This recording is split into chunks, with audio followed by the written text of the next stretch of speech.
Mesdames et messieurs, bonjour et bienvenue à la revue de presse de ce mardi 16 juillet 2024. La Côte d'Ivoire a un rendez-vous électoral en octobre 2025 et c'est la présidentielle. En prélude à cette compétition, Fraternité Matin note qu'au niveau de l'opposition ivoirienne, entre Gbagbo et Thiam, se joue un duel à distance. L'appel de Gbagbo depuis Bonois à un rassemblement de l'opposition suscite des réactions. L'Inter est allé à la rencontre de Danielle Boni-Claverie, la présidente de l'URD. Quoique saluant l'appel de Gbagbo, elle espère que le PPACI ne restera pas les bras croisés et que son leader saura aussi tendre la main. Dernière heure monde, plus prudent questionne à qui s'adresse l'appel de Bonois de Gbagbo. Simone, Afi et Blé Goudé se sont-ils concernés? Pour l'expression, Laurent Gbagbo cherche désespérément des alliés. Le RHDP, parti au pouvoir, ne néglige aucun détail pour asseoir son hégémonie.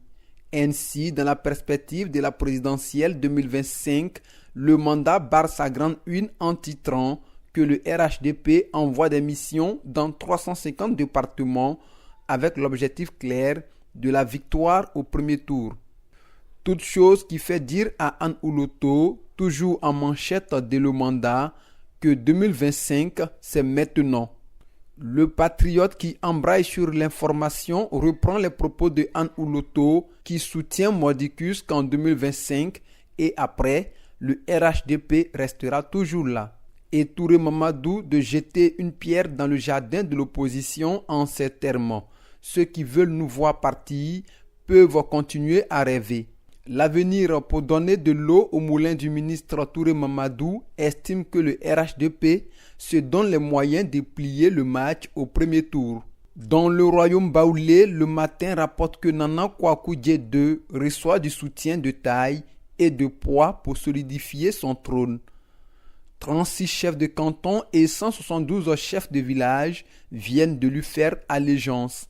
Ce qui fait écrire à ce journal que c'est l'union sacrée du peuple baoulé autour de Nana Kwaku Dié II. Le rassemblement amplifie également cette information à sa grande une. Les mêmes chiffres donnés par le matin.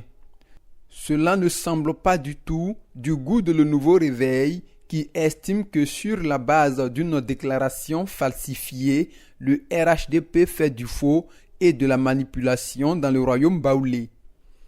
Avant de refermer cette session de la revue de presse, lisons la grande une de Soir Info qui nous informe qu'à Bangolo, rongé par la maladie et le désespoir, un homme s'est suicidé. Il a été retrouvé pendu dans le salon de sa maison. Terminons à l'international, précisément au Sénégal, où le camp Macky Sall réagit avec force aux véhémentes critiques du président Bassirou Diomaye. La revue de presse de ce jour prend ainsi fin.